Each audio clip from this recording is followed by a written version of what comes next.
আমার খবর। বোলপুর কনিনিকা নিত্য মন্দিরের উদ্যোগে সায়রবীথি পার্কে বসন্ত উৎসব উদযাপন করা হয়। কনিনিকা নিত্য মন্দির দীর্ঘ 25 বছর ধরে নৃত্যের প্রশিক্ষণ দিয়ে আসছে, যেখানে কয়েক হাজার ছাত্রী প্রশিক্ষণ নিয়ে বিভিন্ন জায়গায় প্রতিষ্ঠিত নৃত্যশিল্পী আজও অনবরত নৃত্যের প্রশিক্ষণ দিয়ে আসছেন। সেই সকল ছাত্রীদের নিয়ে বিভিন্ন সময় নানান অনুষ্ঠানের আয়োজন করা হয়। তাই প্রতি বছরের মতো এবারও বসন্ত উৎসব উদযাপন করা হয়। এদিনের অনুষ্ঠানে উপস্থিত ছিলেন বিশ্বভারতীর সঙ্গীত ভবনের অধ্যাপক সুমিত বসু, বিশিষ্ট সমাজসেবী দীনবন্ধু সিংহ, অধ্যাপিকা বাসবী বাগচি।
আমি নন্দিনী বন্দ্যোপাধ্যায়।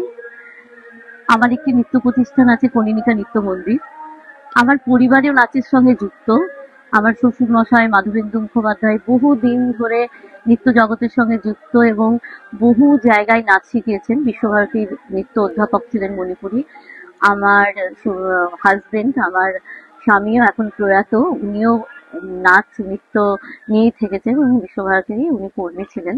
ওনাদের হাত ধরেই আমার নৃত্য জগতে আসা। আর আমার এই প্রতিষ্ঠানে বহু ছোট ছোট শিল্পীরা নাচ শেখে, নাচ করে। প্রতিবারই দোলের আগে যাতে ওরা ওই ঘেরাটোপা একটা জায়গার মধ্যে দোলটা একটু খেলতে পারে, আনন্দ করতে পারে আর বসন্তের নাচ গানে মেতে ওঠে, সেই উদ্দেশ্য নিয়েই আমরা প্রতিবার এই দোল উৎসবটা করি। তো এবারও করেছি, একটু প্রকৃতি বাদ সেধেছে, তাই জন্য হয়তো আরো অনেক অনেক বাচ্চারা আসতে পারেনি যারা দূর দূর গ্রাম থেকে আসে। আর এবারে এর সঙ্গে আমরা ছোট্ট একটি প্রজেক্ট করেছি। আমার ট্রায়ো তিন কন্যা মিনিস্ট্রি অফ কালচারের সেটা প্রজেক্ট। সেই প্রজেক্টে আমরা চণ্ডালিকার একটি অংশ আজকে করব, এটুকুই আমাদের ইচ্ছা। নতুন প্রজন্মের বাচ্চাদের এটাই বলতে চাইবো, একটা সুস্থ সংস্কৃতির মধ্যে দিয়ে তারা বেঁচে উঠুক, বড় হোক। চারিদিকে এত বেশি হিংসা, মারামারি, অপসংস্কৃতির ছড়াছড়ি, যেগুলো আমাদের দেখেও আমরা প্রতিবাদ করতে পারি না, কেবলমাত্র মুখ ঘুরিয়ে নিতে হয়।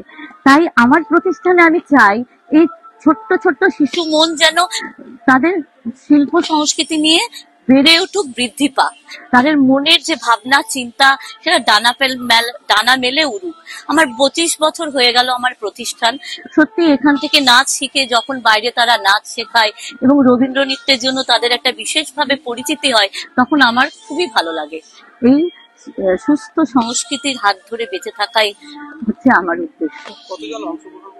আজকে অংশগ্রহণ করেছে প্রায় 220-25 জন।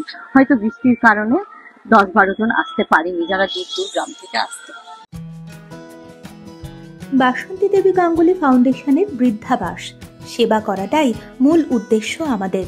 তাই অশীতিপর বৃদ্ধাদের পরম যত্নে আগলে রাখছি আমরা। ঠিকানা Kalikapur colony, ward number 22, Bolpur. সাক্ষাৎ ও পরিদর্শনের সময় সকাল 10টা থেকে দুপুর 1টা পর্যন্ত। বিস্তারিত জানতে 7063472820 এই নম্বরে যোগাযোগ করুন। দেখতে চোখ রাখুন আমাদের ফেসবুক ও ইউটিউব চ্যানেলে।